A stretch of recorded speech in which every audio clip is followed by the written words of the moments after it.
Good morning everyone and welcome back to our channel. Mga boss, ayan, sa mga hindi pa natin subscriber dyan, ayan, paki-support naman mga boss, ayan, paki-pindot lang yung subscribe button dyan sa baba. At ngayon mga boss, so pag-uusapan natin ngayon itong mainit na issue, ayan, dito kay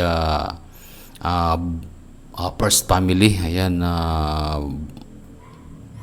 Pangulong Marcos. At ayon dito mga boss, ayan, sa abogado ni Saldico, yung mga evidence daw na pinipresenta ay sapat na, ayan, para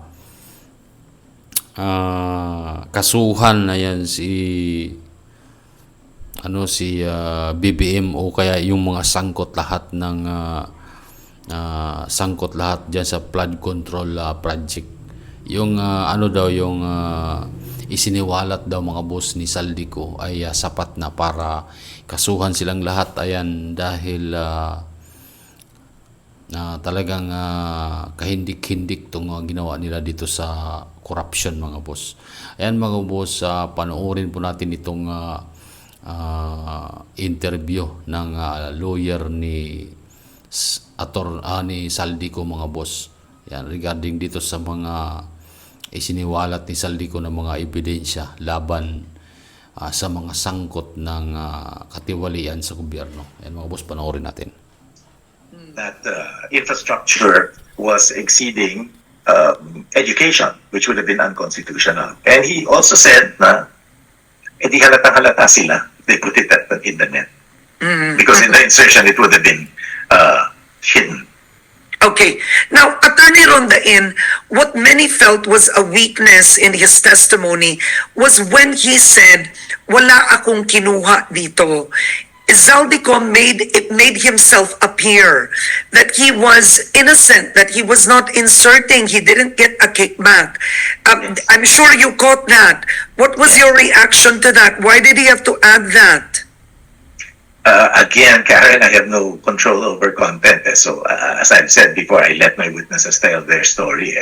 But I know what you're trying to say, na it diminishes his credibility. But, see, I've explained this before.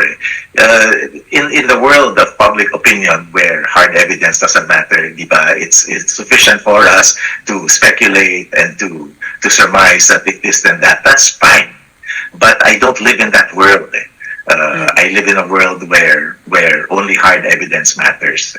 So I'm not diminishing the value of public opinion, but I don't have that luxury when I'm working a case. So if you're asking me, it's not believable, sige, in the world of public opinion, it's not believable. I get it. That's your opinion. You don't believe. But in the world where I live, in the world where courts function under rules of evidence, that's enough for me. Okay. And it should be for everyone as well. But is Saldico saying he did not get a kickback from the 100 billion, but it didn't mean he wasn't inserting and getting kickbacks elsewhere? Would that be fair? It's not an issue yet, so I would not answer that. Now, if they have proof, or if anyone is willing to accuse him, then that's another story. We'll get to that. Again, in my world, we're talking about evidence, not speculation. All right. Now, Senator Ping Lacson has spoken and said that the president knew nothing about it. In effect, he said the undersecretaries were on their own, collecting for the president, in effect asking for insertions using the president's name. What are your thoughts on that? And did Saldico have a reaction to that? No, we haven't spoken about that. But here we go again. Let me wear different hats. No, in the world of public opinion, I get it, but I don't play politics. I play lawyer. If you want me to play lawyer, and with respect to Senator Lacson, he's not competent because he's not with the president 24 hours a day. You see the distinction. Okay. Wala ka naman dun eh. How do you know? How can you certify the action, the overt actions, or the state of mind of a person you were not with when it happened? Tanong ko lang, Attorney Rondain, the alleged deliveries to Malacanang, right? Both Yusek Bernardo has his own version, and then Saldico has his own version as well. Would Zaldico be able to name people who allegedly accepted the cash, the money, the maletas? Yes, he would. I don't remember if he has, but I know that he will be able to if he hasn't already. Yes. Okay. He has So, receipts. And Yes, he, receipts. remember, yes, and he made the personal delivery, remember? He said 1 billion. Oo. But what kind of receipts would this be? Like an acknowledgement receipt? Yes. A signature? Paano po yun, sir? Acknowledgement receipt, yes. Oo. At na nakalagay doon na parang ilang maleta, ilang bilyon, tas may pipirmang tao. Yes. Nakita ko. Nakita po ninyo yon. Yes. At yung taong ito, malinaw kung kaninong lagda po yun. I don't remember that.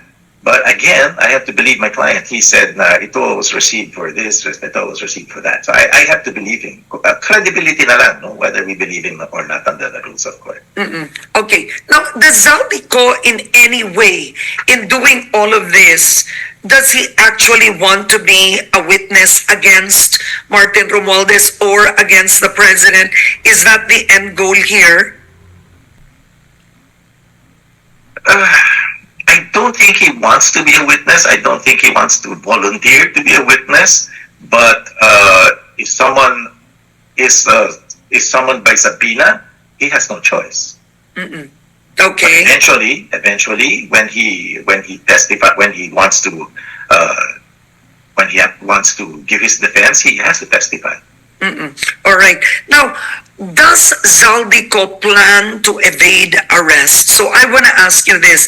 I think right now, is he on blue notice? I'm sure I you... don't know. Okay, you're not aware.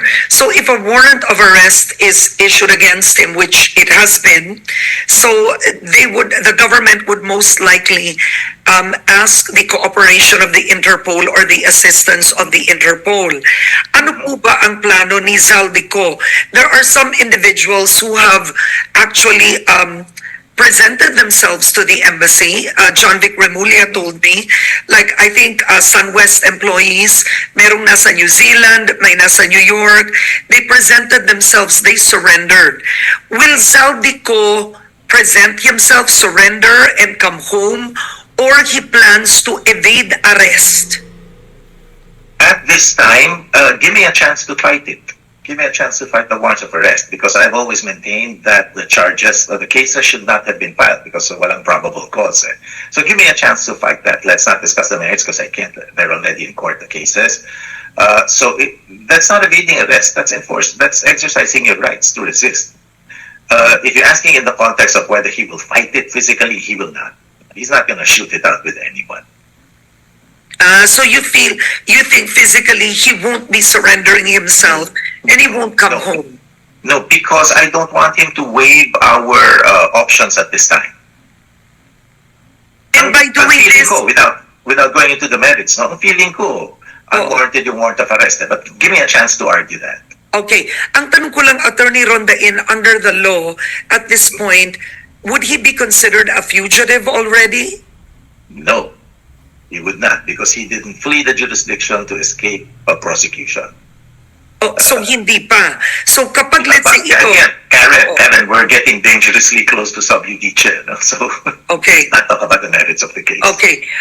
Kasi I think just for the public to remember, the warrant was issued in relation to a project in Mindoro that was allegedly substandard and that SunWest was the contractor. Zaldico is the founder of SunWest. The government claims they've proven that there were links still between SunWest, the company itself, the project, and Zaldico. Your thoughts on that? It's public knowledge that he divested when he was elected as congressman, or shortly thereafter. I'm not sure about the timing. So he is no longer a stockholder. He has no pecuniary interest in SunWest. I've said that before, so it cannot be sub judice. So, no, the government is wrong. He does not derive any benefit from any SunWest contract. And he cannot therefore be liable for any wrong that might have been committed, which I don't concede that. He's not criminally liable for any wrong that SunWest might have committed. That's as far as I can go. tinatanong Attorney Ronda Inang Ilan kung ba't nagkaroon ng lakas ng loob si Zaldico magsalita. You said it's a dead man's testimony. You have a point there, right? It's a dead Yes. man's testimony. Yes. But is there a political bloc that has already approached him? Right? Are there sectors that are powerful, that are backing him up right now, that has given him this level of confidence? No, categorically, no. No one has approached him. He hasn't made the deal with anyone who's doing this on his own out of fear of impending death. Does Zaldico plan to wait it out until the next elections?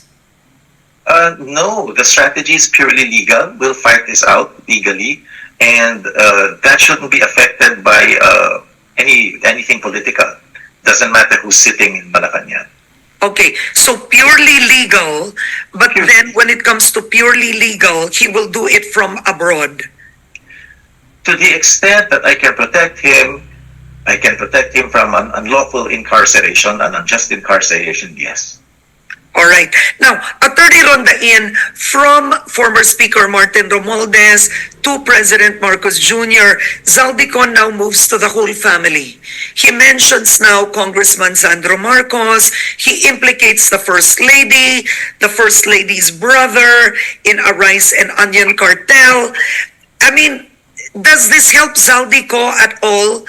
It seems to be already a testimony just against the whole family. It's a testimony of the truth. So, let the chips fall where they. All right. Now, does he have proof? For example, right? Oh, He yeah. says, he does. Because he says this may be painful to hear, but this is the truth. The First Family itself is involved in these corrupt systems. From the President to the First Lady, they are the ones who dictate, etc., etc. Meron ba siyang pruweba na halimbawa Yes. ang First Lady involved doon sa kartel? Yes, nakita ko na. Text messages. Nakita ko yun. Ang atopic dermatitis ay mas kumakati habang kinakamot mo ito. Ayun mga boss, so grabe no, yung nangyari sa Malacanang no. Kaya yung mga tagapagtanggol ng mga boss, so, hirap sila dipinsahan sa ngayon kasi talagang sobrang malawak pala yung corruption ngayon na yan sa gobyerno, talagang systematic mga boss.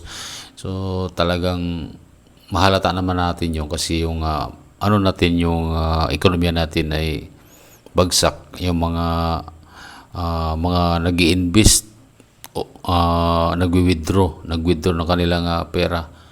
Kaya talagang hirap mga boss, hirap sila dipinsaan itong korupsyon na nangyayari sa ating bansa. So kayo mga boss, may mga comment ba kayo dyan? Ayan, paki-comment na lang dyan sa baba at paki-subscribe sa ating channel. Ayan, maraming salamat. And hanggang sa muli mga boss.